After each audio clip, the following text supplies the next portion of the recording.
ചന്ദ്രന്റെ ഹോട്ടലിൽ ഗ്യാസില്ല, ടൗണിലെ ഹോട്ടലിൽ ഗ്യാസില്ല, കഞ്ഞിക്കുഴിയിലെ ഗോപൻ ചേട്ടന്റെ തട്ടുകടയിലും ഗ്യാസില്ല.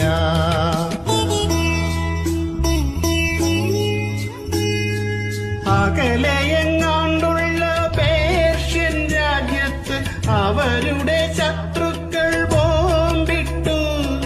വേറൊരു രാജ്യത്ത് ബോംബുകൾ പൊട്ടിയാൽ എങ്ങനെ നമ്മുടെ ഗ്യാസ് മുടങ്ങും? വല്ലപ്പോഴും കാണൂ വാർത്തകൾ, നാട്ടിൽ നടക്കുന്ന കാര്യങ്ങൾ. ഏതൊരു നേരവും റീലുകൾ കണ്ടിട്ട് മണ്ടത്തരം തന്നെ ചോദിക്കും.